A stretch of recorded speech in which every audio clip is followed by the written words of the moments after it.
1번. 자, 다음 중 회계 오류 수정에 대한 설명으로 옳은 것은 이런 문제를 한 번씩 물어보는 거 보면 문제 내는데 나름 신경을 쓰고 있다라는 거죠. 자, 1번. 오류 수정은 단기 재무제표에 포함된 회계적 오류를 단기에 발견하여 이를 수정하는 것을 말한다. 올해 발생한 걸 수정하는 건 오류 수정 아니죠. 그냥 우리 수정 분기하는 거고, 올해 이전에 발생한 것 가지고 우리 정기 오류 수정 손실하는 게 우리 오류 수정이니까 1번은 틀렸고, 2번. 중대한 오류는 재무제표의 신뢰성을 심각하게 손상할 수 있는 매우 중요한 오류를 말한다. 중대한 오류가 우리 과거에 작성했던 거의 이익이 잘못됐다라고 값이 나올 만큼 중대한 오류들이죠. 그래서 이익잉여금을 손을 댈 거예요. 2번은 맞고, 3번. 단기에 발견한 정기 또는 그 이전 기간의 중대한 오류는 단기 손익계산서의 영업외 손익 중 정기 오류 수정 손익으로 보고한다. 중대한 거는 이익잉여금으로 300번대를 선택해야 되죠. 근데 우리 영업외 손익이라 그래서 3번은 틀렸고, 4번에 정기 또는 그 이전 기간에 발생한 중대한 오류의 수정을 위해 정기 또는 그 이전 기간의 재무제표를 재작성하는 경우 각 회계기간에 발생한 중대한 오류의 수정 금액을 해당 기간 재무제표에 반영할 필요가 없다. 왜? 그 금액이 다 반영되도록 하려고 중대한 오류를 같이 넘겨오는 거죠. 그래서 맞는 답은 2번만 맞네요. 자, 이번에 다음은 주식회사 항공의 외화 거래 관련 자료이다. 2020년 말 결산 시, 2019년 말 결산 시 외화 환산 손익과 2020년 외화 차입금 상환 시 외환 차손익은 각각 얼마인가? 자, 일단 19년 10월 31일 날 기계장치 구입 위하여 $10,000를 단기간 차입하였다. 자, 2월 15일 외화 단기 차입금 전액을 상환하였다. 일단 전기 10월 31일 날 달러당 1,100원에 우리가 빌려왔는데 19년 12월 31일 날 달러당 1,050원. 그러면 50원이 내렸네요. $10,000가. 그러면 외화 환산 이익이 50만 원 생겼겠죠. 그죠? 차입금인데 환율이 내렸으니까. 자, 근데 이 외화 환산 이익은 영업외 수익이기 때문에 우리 장부에 달러당 1,050원으로 되어 있을 건데, 우리가 갚을 때에는 2월 15일 날 달러당 1,080원이네요. 그러면 30원이 올랐죠. 그리고 우리 $10,000니까 30만 원만큼 거래가 있었을 때는 외환 차손을 인식했겠죠. 그래서 답이 2번이 되네요. 자, 다음 3번. 다음은 주식회사 항공의 단기말 수정 전 시산표의 일부이다. 단기에 회수한 현금은 얼마인가? 단 정기말 매출 채권은 100만 원, 대손 충당금은 4만 원이다. 자, 수정 전 시산표에서 매출 채권이 정기말에 매출 채권이 100만 원 있었는데 올해 매출 채권이 잔액이 100만 원이 되어 있죠. 그리고 아래 대손 충당금 4만 원이었는데 잔액이 3만 원 되어 있고 수정전 시산표인데, 자, 내용 좀 볼게요. 대손 상각비가 만 원이 있어요. 그럼 우리 매출 채권이 지금 회수된 게 1,000만 원이라는 걸 알겠나요? 일단 전체적으로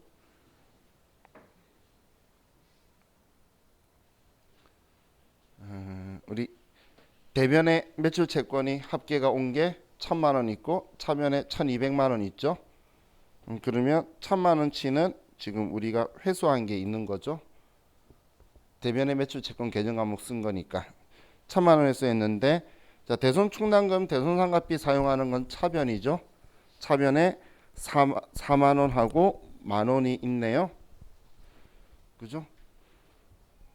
그럼 만 원이 우리 대손이 당한 거고, 그리고 대변에 우리 대손 충당금 잔액이 3만 원 있으니까 이건 회수한 금액이 있나 보네. 7만 원 있으니까 회수한 금액이 3만 원 빼서 총 3만 원이 있네요. 그러면 1000만 원에서 5만 원 빼면 995만 원에 3만 원 더하면 998만 원이 되게 되겠네요. 먼저 이게 우리 회수액이 되게 되겠죠. 그럼 998만 원이라는 걸 먼저 알았으니까 적어 놓고,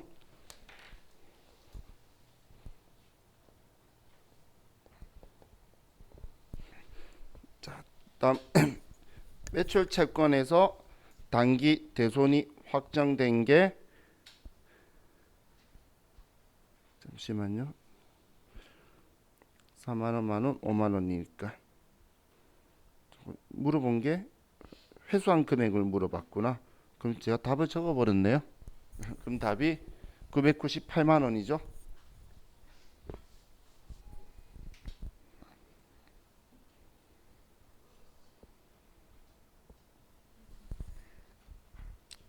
지금 어떻게 구했는지 이해가시나요? 우리가 T 계정을 잘 안 봐서, 그죠?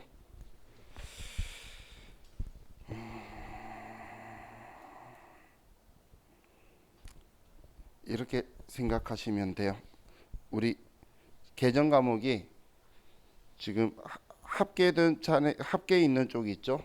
합계 라인이 차변에 이 계정 과목을 금액이 있는 건 차변에 이 계정 과목을 썼다는 거예요. 대변에 있는 건 대변에 이 계정 과목을 썼다는 거고, 이해가시죠? 그러면 우리 채권이 1000만 원이 우리한테서 지금 회수가 된 게 있는데, 여기에서 대손 당했던 게 우리 4만 원하고 만 원이 보인다는 거예요. 이해가셨나요? 그래서 대변에 우리 채권 줄이고 하면서 썼던 거죠. 그죠? 채권은 이만큼 줄였는데 대손 처리를 5만 원 했으니까 우리 이 금액이 되겠죠. 그런데 우리 대손 충당금 보니까 잔액이 3만 원이 있죠. 그죠? 3만 원이 있는 이 3만 원은 우리가 채권을 회수하면서 올해 이전에 발생한 거 회수하면서 발생했다라고 볼 수 있겠죠. 그죠? 왜냐하면 전기 말에 대손 충당금이 4만 원이었는데 다 썼는데 4만 원이 늘어난 거는 회수한 거잖아요. 그죠? 그렇기 때문에 3만 원만큼은 채권에 대해서 회수한 금액이라서 제가 더해준 거예요.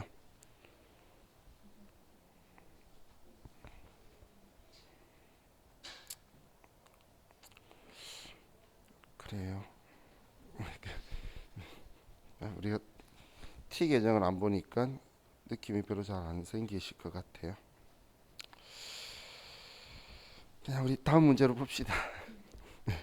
자, 4번. 다음은 주식회사 항공의 주식 거래 관련 자료이다. 이로 인해 단기 손익에 미치는 영향은? 자, 5월 9일 날 A 주식 단기 매매 증권을 8만 원에 매입하고 거래 수수료 3천 원을 지출함. 그럼 여기에서 수수료 비용이라고 3천 원 처리하겠네요. 그러면 일단 마이너스 3천 원이 되고, 다음 8월 16일 A 주식 매도 가능 증권을 12만 원에 매입하고 거래 수수료 8천 원을 지출함. 자, 결산일 공정 가치가 A 주식은 8만 5천 원, B 주식은 우리 14만 원. 그럼 매도 가능 증권은 취득 시 부대 비용도 수입 비용 처리 안 하고, 그리고 평가하는 것도 수입 비용 처리 안 하니까 얘는 처분할 때만 처리하는 거죠. 그래서 이론도 처리할 필요 없고, 그럼 단기 매매 증권만 장부에 8만 원 되어 있는데 8만 5천 원이라서 5천 원 이익이다. 단기 매매 증권 평가이익 나오겠죠. 그럼 얘는 영업외 수익이니까 5,000원이다. 그러면 순내고를 하면 2,000원이 더 이익으로 올라가게 되겠네요. 지금 문제 물어본 거 손익이니까 수익 비용 처리한 것만 찾아보면 되겠죠. 그죠? 첫 번째에서 우리 수수료 비용으로 비용 3,000원 처리했고 기말에 5,000원 단기 매매 증권 평가 이익 처리했겠죠. 그 외에는 수익 비용 처리할 일이 없잖아. 매도하는 증권은 취득 시도 안 하고 평가 때도 안 하니까. 그죠? 자, 다음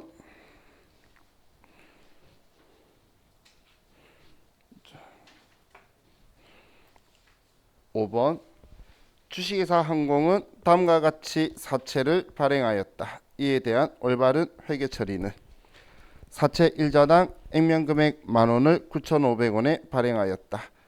총 3,000자의 상환기간 5년, 액면이자는 10%. 사채 발행에 따른 납입금은 보통 예금에 입금되었고 사채 발행비 10만원은 현금으로 지급하였다. 그럼 대변의 사채 그리고 현금 돈 액면가가 만원짜리 3,000자니까 3천만원 나간 건 1, 2, 3, 4번 다 똑같네요. 그럼 차변에 우리가 납입 대금에 대해서 돈 받은 거는 9,500원에 3,000자. 그러면 2,850만 원이 보통 예금으로 들어오겠죠. 그럼 일단 1번은 틀렸네요. 그럼 차이나는 150만 원하고 대변에 사채 발행비 10만 원까지 해서 우리는 160만 원이 사채 할인 발행 자금이 되겠죠. 그래서 답이 3번이네요. 우리 분계 해보는 게 더 쉬운데 이 분계 찾으니까 얘가 더 어렵네.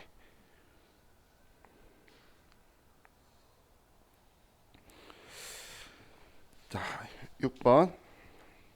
다음은 주식회사 항공의 매출 채권 대손 관련 자료이다. 2020년 손익계산서에 반영될 대손상각비는 얼마인가? 자, 이번엔 대손상각비를 물어봤어요. 자, 그럼 19년 12월 31일 날 매출 채권 잔액은 60만 원, 대손 충당금은 5,000원이다. 자, 여기 5,000원 가지고 대손 충당금 시작했어요. 자, 4월 1일 날 주식회사 공인에 대한 매출 채권 만원을 대손 처리하였다. 그럼 대손상각비가 여기에서 5,000원이 나왔겠네요.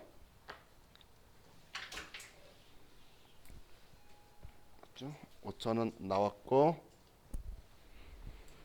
다음 5월 7일 날 주식회사 회계에 대한 매출 채권 5,000원을 대손 처리하였다. 이번에 또 5,000원이 더 나왔겠네요.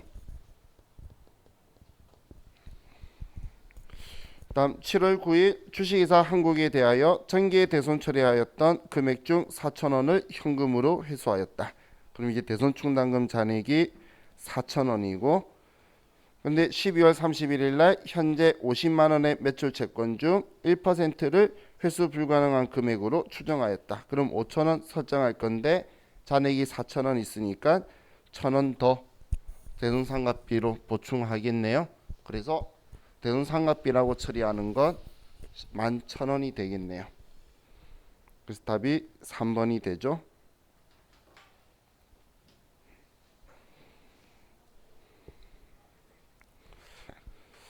자, 7번 볼게요. 다음은 주식회사 항공의 기계장치 관련 자료이다. 2020년에 인식해야 할 손상차손 환입액은 얼마인가? 자, 2018년 1월 1일 날 우리 방한복 제조 기계장치를 현금 500만 원에 취득하였다. 내용인수 5년, 정해법, 잔존가치 0원. 2019년 12월 31일 방한복 수요가 급감하여 기계장치의 사용을 중단하고 회수 가능액을 180만 원으로 보아 손상차손을 인식하였다. 자, 이때 자, 우리 손상차손 인식하기 전까지 장부가액이 얼마였죠? 19년까지 장부가격이 항상 감가상각을 하고 금액을 비교하는 거예요. 그럼 지금 얘가 500이었는데 5년간 정해법으로 잔존가치 0원이면 매년 100만 원씩 아꼈겠죠? 그죠? 그러면 300만 원에 장부가액인데 회수 가능한 금액이 180으로 봐서 180만 원 봐서 120만 원의 손상을 인식을 했겠죠. 이해가시나요? 왜 120만 원 인식했다는 건지. 자, 그런 상황에서 12월 31일 날 방음복 수요 회복으로 기계장치의 회수 가능액이 250만 원으로 추정되었다. 자, 그럼 250만 원으로 추정이 되었어요. 그럼 이렇게 봤을 때 오른 게 얼마가 올라갔죠? 오른 거는 70만 원이 올랐다라고 일단 잡혀 있죠. 70만 원이. 근데 이때 우리 감가상각을 하면 얼마가 되죠? 감가상각하면 이제 3년이잖아. 60만 원 줄여서 120만 원으로 되죠. 이해가셨나요? 180만 원인데 3년 쓸 수 있으니까 회수 가능액 180만 원대. 이해가셨죠? 오케이? 지금 이야기예요. 지금 손상 입어서 장부 금액을 이걸로 바꿨잖아. 회수 가능액으로 바꿨죠. 근데 2년 쓴 거니까 3년간 쓸 수 있으면 얘는 이제 감가상각을 매년 60만 원씩 할 거란 이야기예요. 우리 전년도에 손상 입고 나서 이제. 그럼 올해 감가상각하고 나면 잔존가액이 120만 원이 되어 잔존가액이래. 우리 장부 가격이 120만 원 되어 있겠죠. 120만 원. 그런데 정상적으로 회복한다면 올해 얘 끝났을 때는 200만 원이 되죠. 원래 100만 원씩 내려와서 200만 원이 돼야 되는 거잖아요. 그럼 얘는 회복했다 하더라도 250이라더라도 얘를 다시 207의 원가로 맞춰주기 때문에 80만 원으로 올라가게 되겠죠. 지금 재평가 타입이 아니기 때문에 원가 무형이라서 우리 정상적으로 감가상각 해왔다면 얼마의 금액까지만 회복시켜 줄 거예요. 그럼 200만 원까지 회복시켜 줄 거니까 우리는 250 이런 거 상관없이 80만 원만 더 올려주면 되겠죠. 그럼 회복액은 80만 원만 인식하게 될 거예요. 그래서 지금 얘는 두 가지를 생각해야 되죠. 정상적으로 감가상각 해왔다면 올해 장부 가격이 얼마일지 하고 손상 입어서 깎은 금액이 얼마였다. 그래서 회복되는 금액으로 생각을 해봐야 되겠죠. 자, 그래서 답은 3번이 되네요. 자, 다음 8번. 다음 중 부가가치세 과세 거래에 대한 설명으로 옳지 않는 것은. 자, 1번 사업을 위하여 대가를 받지 아니하고 다른 사업자에게 인도하거나 양도하는 견본품은 재화의 공급으로 보지 않는다. 견본품으로 대가 안 받고 준 거는 우리 과세 거래가 아니죠. 2번 민사집행법에 따른 경매에 의해 재화를 인도하는 것은 재화의 공급으로 본다. 민사집행법 국세징수법에 의해서 우리가 집행하는 거는 과세 거래로 보지 않죠. 2번은 틀렸고 3번 고용관계에 따라 근로를 제공하는 것은 용역의 공급으로 보지 않는다. 고용관계에 따른 거는 용역의 공급이 아니죠. 다음 4번에 자기가 주요 자재를 전혀 부담하지 아니하고 상대방으로부터 인도받은 재화를 단순히 가공만 해주는 것은 용역의 공급으로 한다. 용역의 공급 맞네요. 그래서 틀린 거는 2번만 틀렸네요. 자, 9번 다음은 과세사업을 영위하는 주식회사 항공의 2020년 1기 부가가치세 확정신고 기간의 자료이다. 이 자료를 이용하여 부가가치세 과세 표준을 계산하면 얼마인가? 단 주어진 자료의 금액은 부가가치세가 포함되어 있지 않은 금액이며 세금계산서 등 필요한 증빙서류는 적법하게 발급하였거나 수령하였다.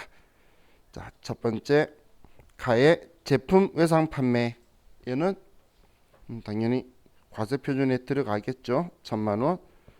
다음 두 번째 공장 건물과 부지의 매각액 5천 중에 그럼 건물 2천만 원은 과세 표준에 들어가겠네요.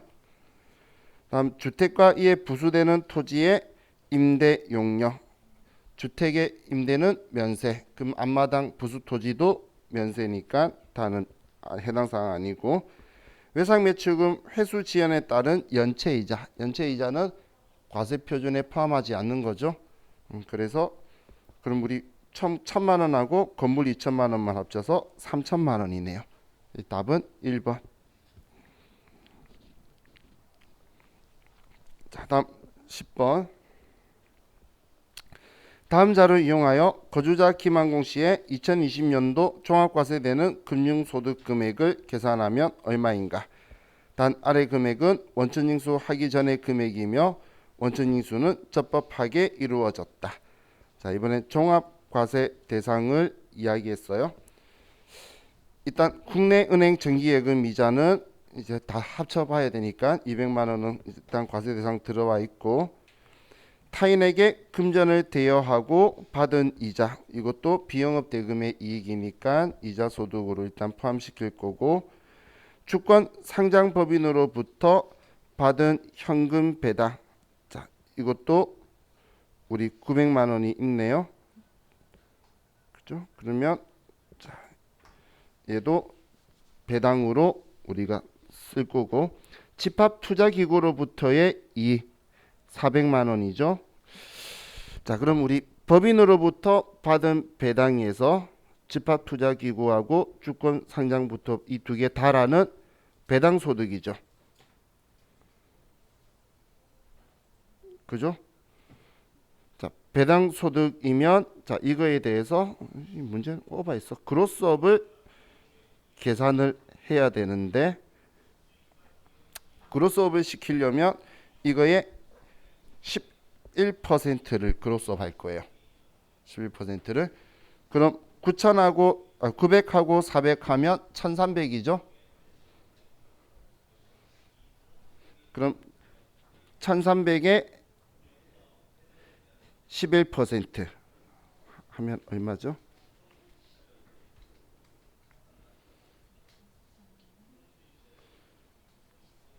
1,443만 원. 그럼 1,403만, 아니 산수가 안 돼. 1,300만 원에 11%.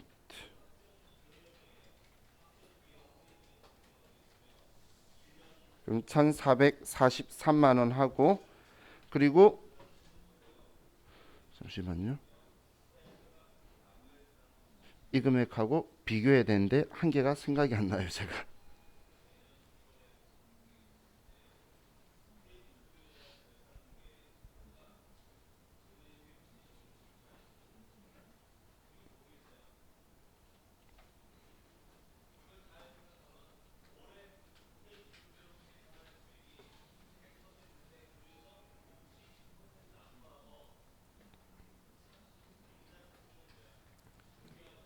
한 개가 뭐였지? 죄송해요. 제가 하나가 생각이 안 나요.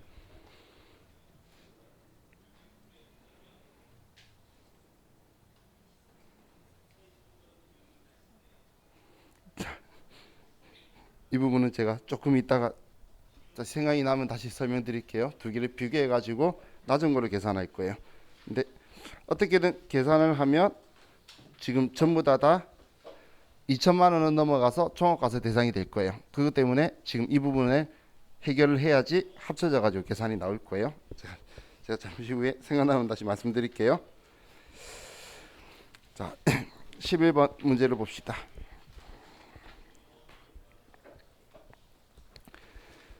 자, 다음 자료는 거주자 김한공 씨의 2020년 소득 내역이다.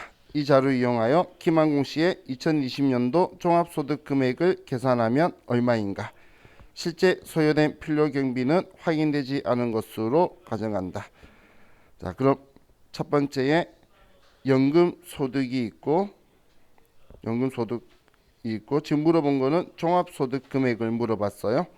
그럼 1200 넘어갔으니까, 근데 얘는 무슨 연금인지 몰라도 연금 계좌라 그랬으니까 얘는 일단 대상 들어오고, 복권 당첨은 분리과세니까 뺄 거고, 일시적 문예 창작 소득은 우리 500만 원이니까 30% 60% 빼면 40% 5, 4, 20 하면 200만 원이 되겠죠. 그리고 법인세법에 따라 기타 소득으로 소득된 처분이면 기타 소득으로 그대로 필요경비 없이 처분되어서 들어오게 되겠죠.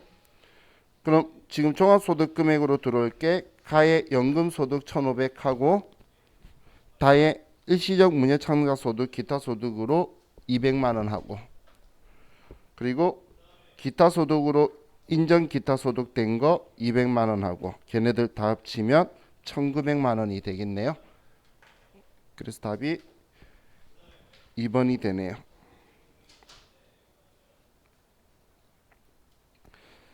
자, 다음 12번. 다음 중 소득세법상 세액공제에 대한 설명으로 옳은 것은 1번 간편장부 대상자가 복식부기로 기장한 경우에는 기장세액공제를 적용받을 수 있다. 적용받을 수 있죠. 우리 복식부기 의무자가 아닌데 간편장부 대상자인데 우리는 복식부기로 하면 기장하는데 비용이 들어가서 우리 기장세액공제라는 걸 해주죠. 첫 번째는 맞고, 두 번째 재해손실세액공제는 사업자가 해당 과세기간에 천재지변이나 그 밖의 재해로 자산총액의 10% 이상에 해당하는 자산을 상실하여 납세가 곤란하다고 인정되는 경우에 적용된다. 총 자산가액의 20% 이상이죠. 재해손실세액공제는 20%는 10%라고 해서 틀렸고, 3번 공제 한도를 초과하는 외국납부세액공제는 해당 과세기간 다음 과세기간부터 10년이 이내 끝나는 과세기간으로 이월하여 공제할 수 있다. 외국납부세액공제는 10년이 아니고 5년이에요. 그래서 3번은 틀렸고, 4번의 특별세액공제는 근로소득자에게만 적용된다. 아니죠. 특별세액공제에서 우리 기부금이라든지 아니면 다른 우리 연금 형태라든지 아니면 표준세액공제라든지 이런 거는 다른 소득자들도 받을 수가 있어요. 그래서 확실히 맞는 답은 1번밖에 없네요. 자, 다음 13번. 다음은 주식회사 항공의 제10기 사업연도 자동차세 납부와 관련된 회계 처리다. 제10기 세무조정 및 소득처분으로 옳은 것은, 자, 사업용 트럭에 대한 2020년 자동차세 100만 원을 납부하고 다음과 같이 회계 처리하였다. 자, 차량 운반구로 처리를 했네요. 지금 재산세는 세법이 뭘로 처리하기를 원하죠? 비용인 세금과 공과금 회계 처리를 하는 게 생각이 똑같은데 얘가 차량 운반구 자산 처리했으니까 우리는 얘 비용에 산입해라, 송금 산입이고 자동차 가격 누려라, 내려라, 차감 조정 유보. 그래서 4번이 되겠죠.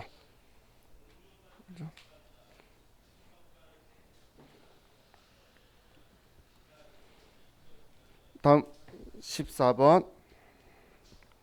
제조업을 영위하는 주식회사 항공은 20기 사업연도에 업무용 승용차를 취득하였다. 이와 관련한 법인세법상 세무조정에 대한 설명으로 옳지 않는 것은 1번 업무용 승용차는 정해법만을 감가상각 방법으로 하고 내용연수는 일률적으로 5년이 적용된다. 맞죠?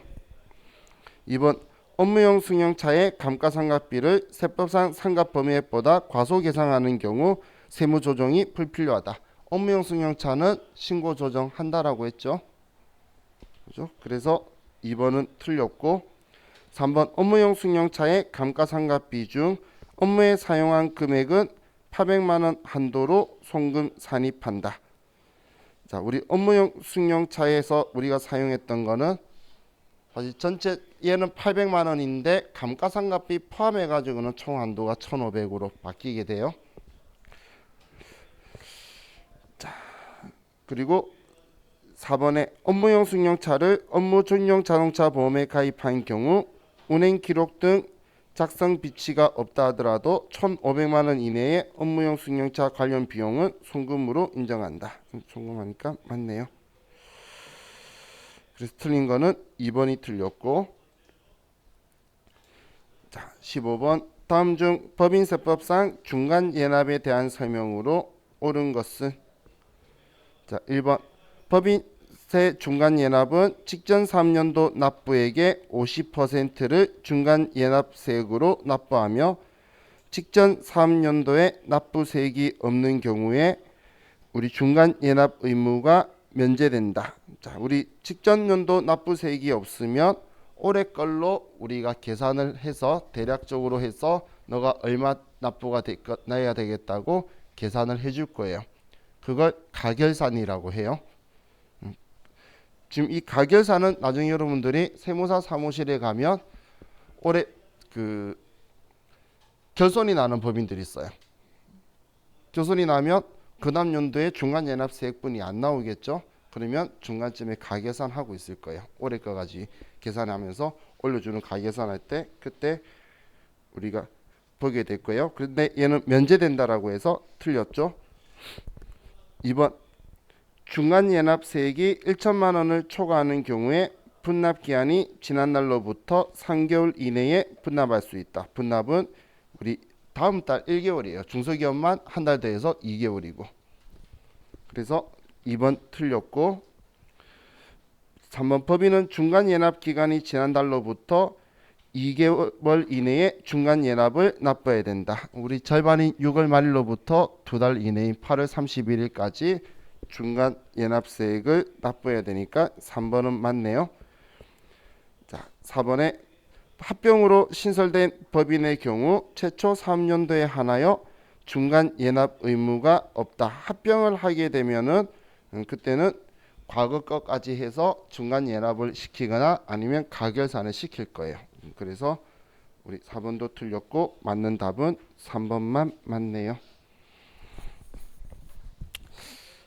자, 우리 이번에는 바로 42회차로 가서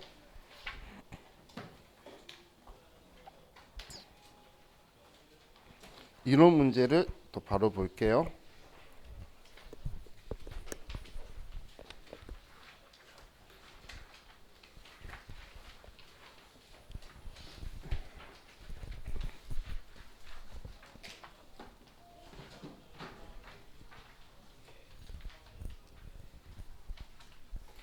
자, 1번 다음 중 선생님의 질문에 잘못된 답변을 하는 사람은, 글자 너무 작죠? 까매서. 자, 어차피 자 우리 내부 통제제도 외우신 분.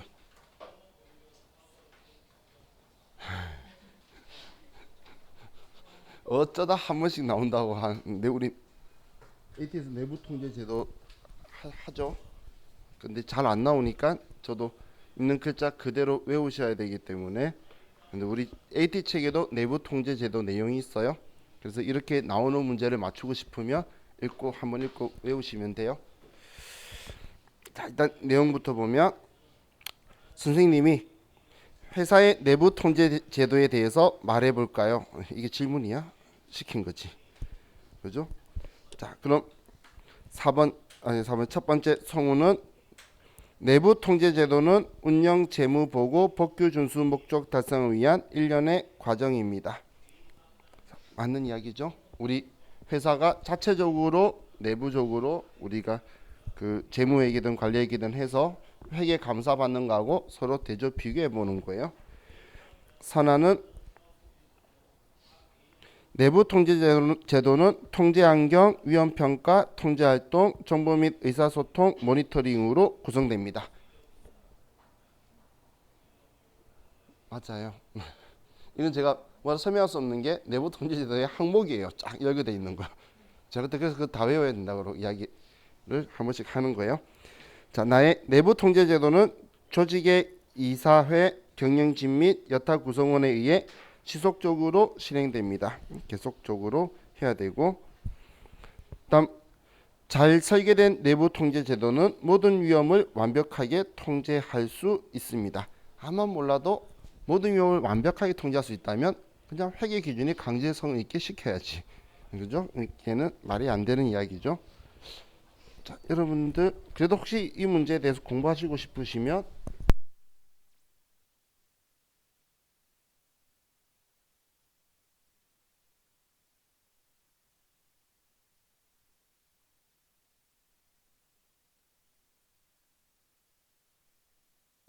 나중에 지금 볼 건 아니니까 우리 교재에서 72페이지가 있어요. 빨간색 책.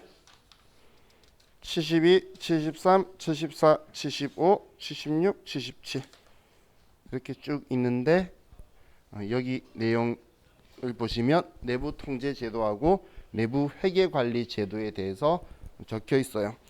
그럼 나중에 보시면 지금 우리 이번에 선아가 말한 거에 대한 내부 통제에서 통제 환경, 위험 평가, 통제 활동 쭉 적혀 있는데 그런 항목들하고 내용을 좀 숙지를 하고 외우셔야 돼요. 보실려 그러면 제가 회계를 싫어하는 이유 중에 한 개예요. 뭐 적어놓고 그대로 이야기를 많이 해서 세법은 생각하면 되는데 얘는 생각하는 게 아니라서 좀 싫어해요. 자, 다음 이제 2번 문제를 봅시다. 다음은 주식회사 항공의 기계장치 관련 자료이다. 2020년 말 재무상태표에 표시될 감가상각 누계액은 얼마인가? 단 감가상각은 월할상각을 가정한다. 자, 그럼 2020년 1월 1일 날 기계장치를 200만 원에 취득하였다. 내용인수 5년 그리고 잔존가치는 0원 정해법인데, 자, 7월 1일 날 기계장치에 부가적인 기능을 추가하여 생산 능력을 향상시켰으며 이에 소요된 금액 90만 원을 자본적 지출로 처리하였다. 자, 그럼 우리 기말의 감가상각 누계액은 얼마일 것인가? 자, 그럼 먼저 첫 번째 자본적 지출이 일어나기 전까지 감가상각비를 먼저 세보면 올해 취득했으니까 200만 원을 5년간 정해법 잔존가치가 없으면 1년에 40만 원이죠. 근데 자본적 지출 일어나기 전까지 6개월이니까 절반하면 20만 원이 되네요.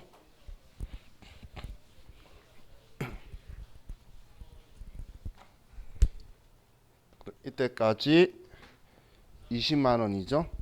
그죠? 자, 그리고 이제 우리는 빼면 180만 원이 장부 가격인데 여기에 올해 90만 원이 발생을 했죠. 90만 원이 그러면 270만 원이죠. 자, 270만 원인데 지금 쓸 수 있는 게 이제 몇 년이죠? 4년 곱하기가 아니고 얘를 나누기 4년 6개월로 맞춰야 되겠죠. 그죠? 그러면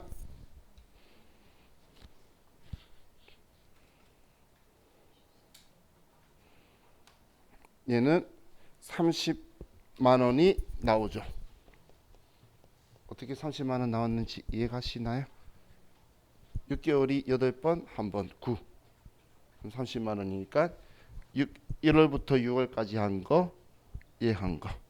그 다음부터는 매년 60만 원씩 상각해 갈 거예요. 그래서 답은 50만 원이 되네요.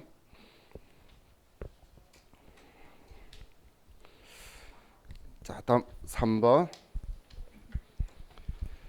제조업을 영위하는 주식회사 항공의 수정전 영업이익은 620만 원이다. 다음 결산 정리사항을 반영한 후 영업이익은 얼마인가? 자, 그럼 다 하고 빼고 해보면 되겠네요.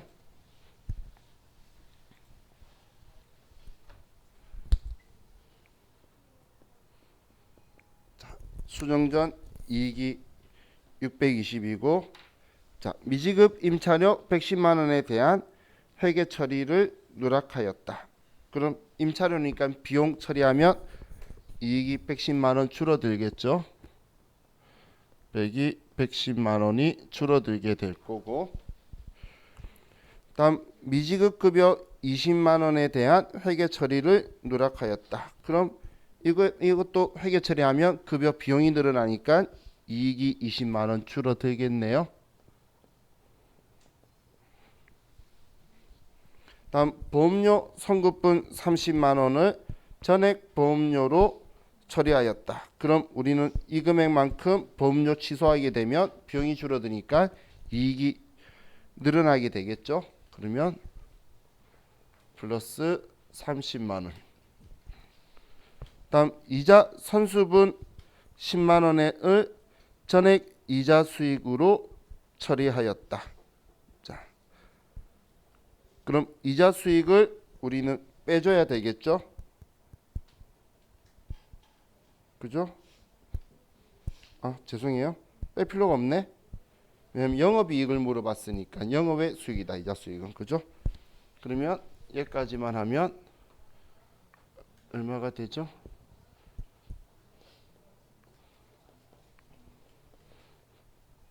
520만 원이 되네요. 그래서 답이 4번이네요. 자, 여기 이자 수익에 대해서 우리가 걸려들면 큰일 날 뻔했다. 그죠?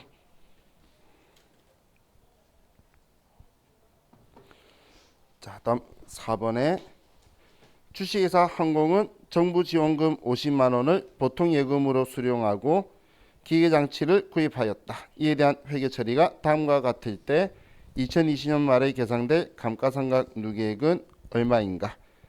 자, 지금 이 취득을 올해 1월 1일 날 했네요.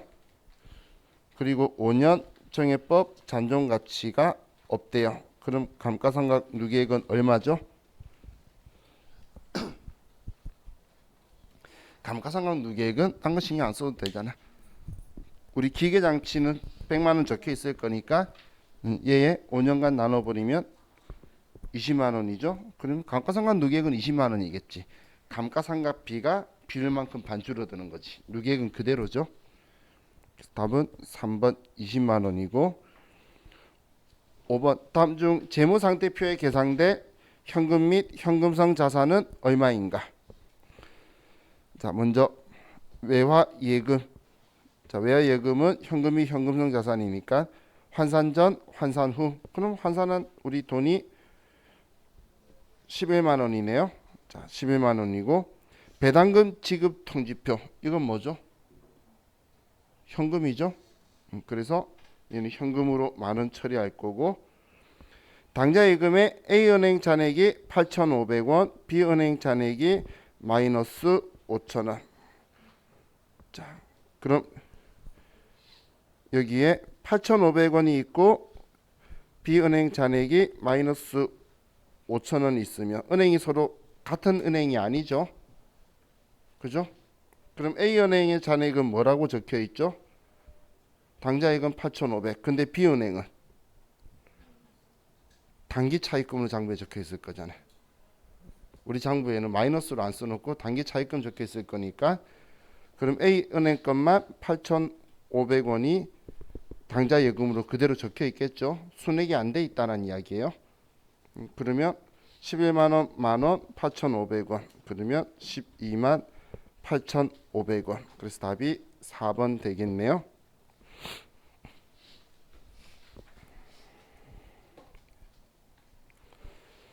자, 다음 6번. 주식회사 항공은 2019년 초에 2천만 원에 취득한 토지를 2019년 말에 2,500만 원으로 재평가하였고 20년 말에 1,800만 원으로 재평가하였다. 2020년 말 회계 처리로 오른 것을 주식회사 항공은 자산 재평가 모형에 의해 회계 처리하고 있다. 자, 그럼 토지에 대한 거죠. 2천만 원에서 2,500 올랐을 때 500만 원만큼 재평가 잉여금으로 우리는 재평가 차익이라는 걸로 자본 500 올렸을 거예요. 그럼 2,500에서 다시 그 다음 연도 1,800 내릴 때에 700만 원을 내려줄 건데, 토지 금액은 700만 원 내려줄 건데 기준 금액 취득 원가가 2,000이었죠. 그럼 과거에 자본으로 500 올렸던 건 줄여주고, 그리고 이제 그 이하인 200은 재평가 손실이라고 해서 영업외 비용으로 처리를 하죠. 그래서 답이 4번이 되겠네요.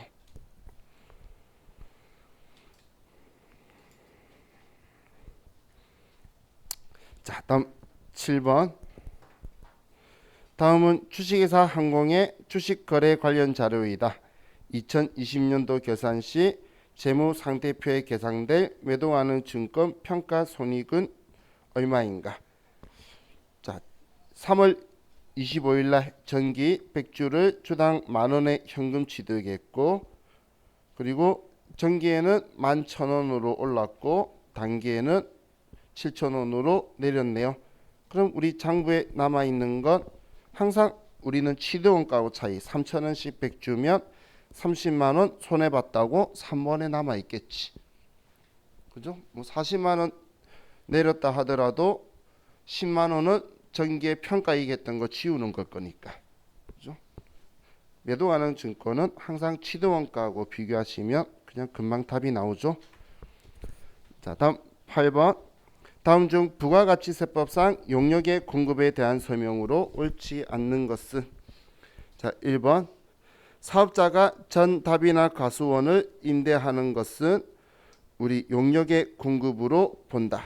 우리 전답을 가수원으로 그대로 임대하는 것은 우리 과세거래로 보지 않을 거예요.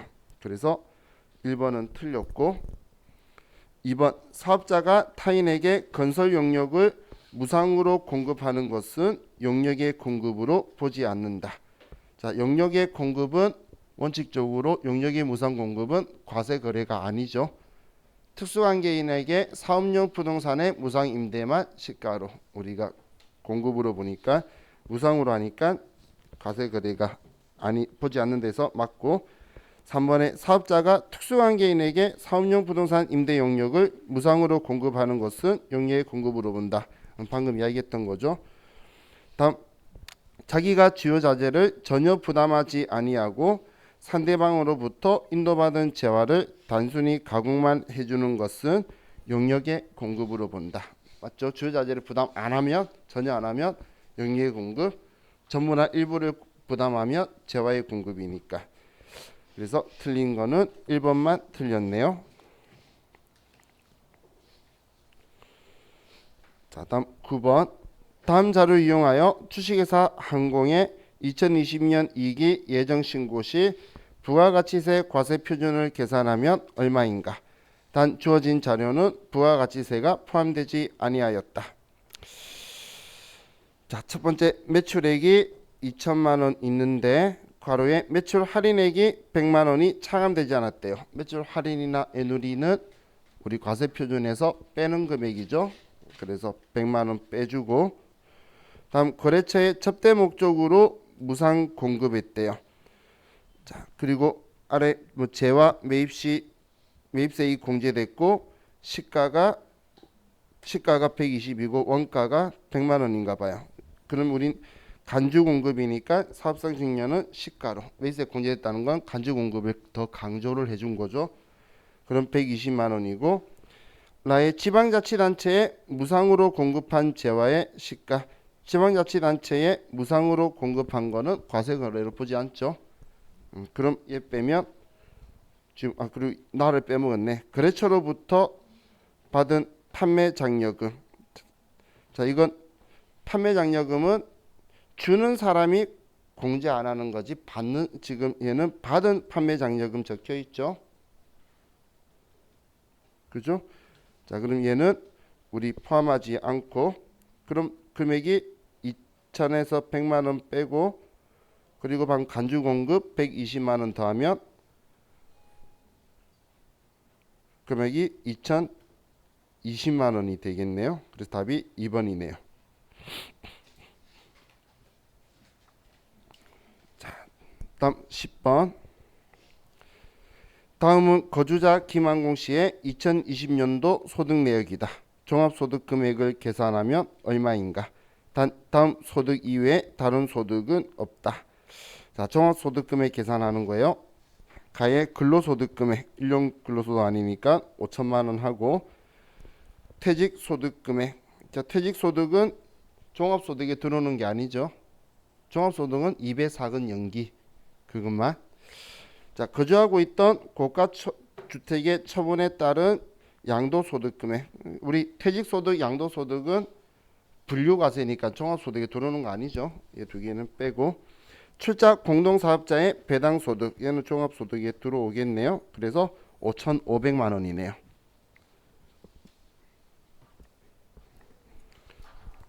자, 다음 11번. 다음 중 소득세법상 인적 공제에 대한 서명으로 옳지 않는 것은 1번 기본공제 대상자가 65세인 경우에는 경로자 우대 공제를 받을 수 없다. 맞나요? 맞죠? 없다라고 했으니까. 그래서 65세는 없다니까 1번 맞죠? 2번 소득이 없는 사실혼 관계자의 배우자에 대해서 인적 공제를 적용할 수 없다. 우리 이거 하면서 사실혼 이런 이야기 한 적 없죠? 그죠? 자, 없다 그랬으니까 맞고. 3번 과세기간 종료일 전에 사망한 사람에 대하여는 인적 공제를 적용할 수 없다. 과세기간 종료일이라는 건 12월 31일 이전에 돌아가셨다고 올해 못 받는 거 아니죠? 올해까지는 되니까. 3번은 틀렸고 4번에 인적 공제 합계액이 종합소득 금액을 초과하는 경우 그 초과하는 공제액은 없는 것으로 한다. 당연히 빼주는 거는 내가 산출할 것보다 더 크면 그걸로 상계하고 끝나는 거지 뭐 더 돌려주고 하는 게 아니죠. 그래서 답은 3번만 틀렸네요.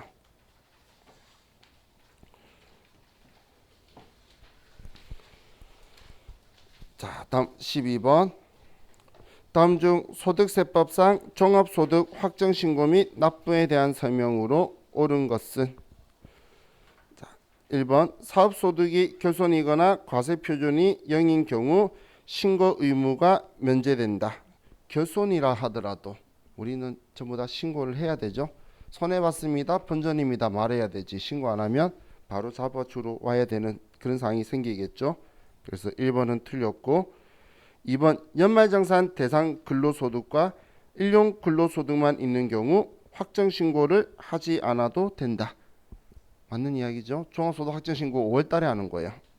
월급만 받으시는 분이 종합소득세 신고한다는 이야기 들어본 적이 없죠. 그거 이야기예요. 2번은 맞고 3번 납부할 세액이 500만 원을 초과하는 경우에는 납부기한이 지난 후 2개월 이내 분납할 수 있다. 얘는 1,000만 원이죠. 이건 법인세하고 소득세하고 똑같이 분납하는 방식은 똑같아요. 다음 4번 성실신고 확인 대상 사업자의 종합소득 과세표준 확정신고 기간은 다음 연도 6월 1일부터 7월 31일까지다 라고 적혀 있는데 5월 1일부터 6월 30일까지 두 달간이에요. 일반 종합소득 신고하는 거는 5월 1일부터 5월 31일까지인데 우리 성실신고 확인 대상자는 5월 1일부터 6월 30일까지. 그래서 4번도 틀렸고 맞는 답은 2번만 맞네요. 자, 13번. 다음 중 법인세법상 소득 처분에 대한 설명으로 옳은 것은 1번 입금 산입한 금액이 사회로 유출되었으나 기속자가 불분명한 경우 기타 사회 유출로 처분한다. 맞나요? 기속자가 불분명하면 항상 대표자가 책임진다라고 이야기했었죠. 그래서 상여. 1번 틀렸고 2번 입금 산입한 금액이 주주인 임직원에게 귀속된 경우 배당으로 처분한다. 출자 임원이면 우리 소득처분 뭘로 하죠? 자, 주주면 배당, 임원이면 상여. 어떤 게 편해요? 상여가 편하죠. 근로소득을 부과하는 게. 그래서 상여로 처분할 거죠. 그래서 틀렸고 3번 업무 무관 자산 등에 대한 지급이자 송금불산이백은 대표자 상여로 처분한다. 업무 무관 자산 지급이자 소득처분 뭐였죠? 기타 사회 유출이었죠. 그죠? 기사 이렇게. 자, 그래서 3번도 틀렸고 업무용 승용차 처분 손실 한도 초과액의 송금불산입액은 기타 사회 유출로 처리한다. 자, 업무용 승용차를 팔아서 비용 처리한 거를 우리는 인정하지 않을 때에 자동차 값은 4천만 원까지만 인정한다 생각하시면 돼요. 근데 그거에 대해서 우린 송금부산이 받는데 누가 가져갔어 할 건 아니죠. 그래서 4번 기타 사회 유출이 맞네요. 자, 다음 14번. 다음은 주식회사 항공의 제10기 사업연도 자료이다. 이 자료를 토대로 각 사업연도 소득 금액을 계산하면 얼마인가? 단 제시된 자료 외에는 고려하지 않는다.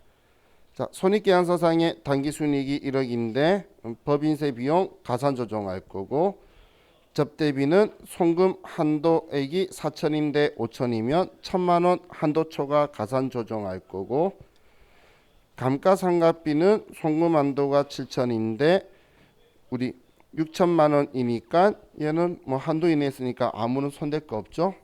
그럼 1억에다가 법인세 2천만 원 더하고 접대비 한도 초과 1천만 원 더하면 1억 3천만 원이네요. 그래서 답은 3번이다. 자, 다음 15번. 다음 중 법인세법상 외국 납부 세액 공제에 대한 설명으로 옳지 않는 것은 1번 외국 법인세액이 공제 한도 금액을 초과하는 경우 그 초과액은 소멸하며 이월하여 공제받을 수 없다. 5년간 넘겨서 해줄 거예요. 제가 전에 이런 표현 썼죠. 외국에서 10% 냈는데 우리나라에서 20%라면 10% 낸 것 뺀 나머지 10%만 부과할 건데 외국에서 30% 내고 왔어요. 그러면 우리나라 20%니까 내년에 것도 10%도 소급 공제를 해줄 거예요. 그래서 1번은 틀렸네요. 없다라고 해서. 2번 외국 법인을 세액 공제하는 방법과 송금에 산입하는 방법 중 하나를 선택하여 적용할 수 있다. 자, 외국 법인세를 우리가 법인이 외국에 냈던 것, 우리 세금 낸 거를 비용으로 처리할 것이냐, 아니면 외국 납부 세액 공제를 할 것이냐, 이거는 우리가 선택할 수가 있고, 3번에 외국 납부 세액 공제 한도 금액을 계산할 때 국외 사업장이 2개 이상의 국가에 있는 경우 국가별로 구분하여 계산해야 된다. 당연히 국가별로 해서 각각 해야 되는 거니까. 4번에 법인세 과세 표준을 추계 결정 경영하는 경우 외국 납부 세액 공제를 적용하지 않는다. 다만 천재지변이나 우리 장부 등 증빙 서류가 멸시되어 추계하는 경우에는 그렇지 않다. 우리 잘못이 아닐 때는 경영할 때 세액 공제를 해줄 수 있다. 그런 이야기예요. 그래서 답이 1번이 되게 되겠네요. 자, 우리 이번 시간은